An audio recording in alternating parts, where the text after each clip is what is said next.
इस गेम को जीतने के लिए इन लोगों को इस लोहे के बीम को पार करना होगा।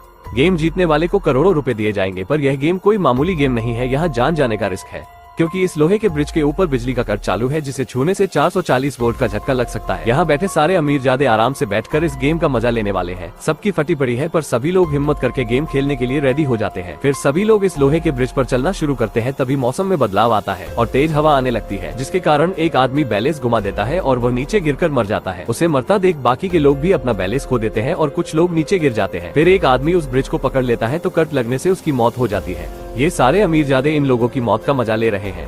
अब बस ब्रिज के ऊपर ये 3 लोग ही बचे हैं। तब बारिश शुरू हो जाती है। तब यह आदमी काइजी से कहता है कि भैया मुझसे ना हो पाएगा, मेरा कार्ड रख लो और यह पैसे मेरी बेटी तक पहुंचा देना।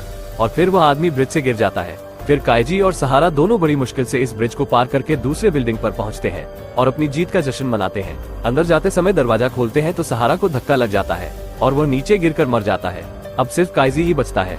अब वो वाउचर दिखाकर अपने पैसे मांगता है। तब ये लोग इसे कहते हैं कि मरे हुए लोगों का पैसा किसी को नहीं मिलता है और तुम्हारा कर्जा काटने के बाद सिर्फ 70,000 ही बचते हैं। ऐसा कह के उसे बाकी के पैसे भी नहीं दिए जाते। अब ये बूढ़े चचा जो इस ग्रुप के मैन बॉस है, काइजी को एक दूसरा मौका देने के लिए कहते हैं और उसे टोनी गाबा के साथ पत्ते का गेम खेलने का ऑफर देता है। तो काइजी तुरंत मान जाता है। इस गेम में सभी को 5-5 कार्ड दिए जाएंगे, जिनमें 4 सिटीजन और 1 बादशाह होगा और दूसरे के पास 4 सिटीजन और 1 गुलाम होगा। गुलाम वाले को पहले चाल चलनी होती है। रूल्स के मुताबिक सिटीजन ड्रॉ होगा। बादशाह सिटीजन को हरा सकता है और सिटीजन गुलाम को भी हरा सकता है और गुलाम बादशाह को भी हरा सकता है। गुलाम वाले सेट को जो लेता है उसे दांव पे लगाया गए पैसों का 10 गुना मिलेगा। तो काइजी फौरन गुलाम वाले सेट को लेता है। फिर गेम शुरू होता है और पहले वाली 2 गेम ड्रॉ हो जाती है, क्योंकि दोनों ने सेम कार्ड रखे थे जो सिटीजन वाले थे। अब तीसरी चाल में काइजी गुलाम रखने वाला होता है, जिसका पता टोनी को पहले से ही लग जाता है और वो सिटीजन रखकर काइजी को हरा देता है।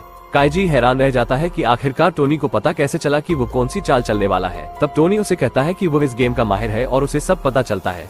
अब ये बूढ़े चचा टोनी से कहते हैं कि बकवास बंद कर और एक और गेम शुरू कर, और फिर बुढ़ा काइजी को 4 मिलियन का लोन देता है। फिर अगला गेम शुरू होता है, पर टोनी गाबा काइजी को फिर से हरा देता है। अब काइजी फिर से कर्जदार बन चुका है, पर काइजी को समझ में नहीं आ रहा था कि आखिरकार टोनी को कार्ड के बारे में पता कैसे चलता था।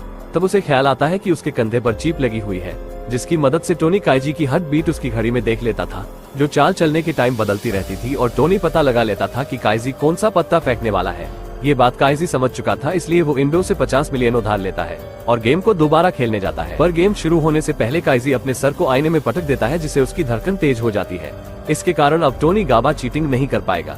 काइजी टेबल पर एक गुलाम और सिटीजन कार्ड रखता है, फिर उस पर खून के छींटे उड़ाता है और कार्ड को साफ करने की एक्टिंग करता है और ऐसा दिखावा करता है कि उसने गुलाम वाले कार्ड को सिटीजन वाले कार्ड से बदल दिया है। पहली 3 चाल तो ड्रॉ हो जाती है, पर अब काइजी खून लगा कार्ड आगे करता है। टोनी समझ जाता है कि ये गुलाम वाला कार्ड है, पर टोनी कार्ड रखने से पहले याद करता है कि खून लगा कार्ड तो काइजी ने पहले ही फेंक दिया था और उसने कार्ड बदल दिया था।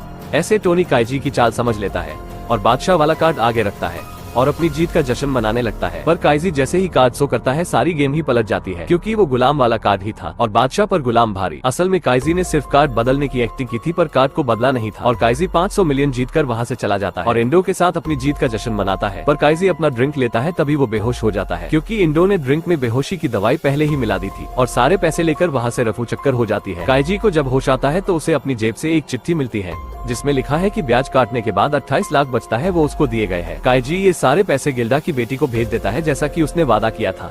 उसके बाद काइजी के पास कुछ भी नहीं बचता और फिर से काइजी कंगाल फतेहाल हो जाता है, पर वो खुश था क्योंकि अब उसके ऊपर कोई कर्ज नहीं था।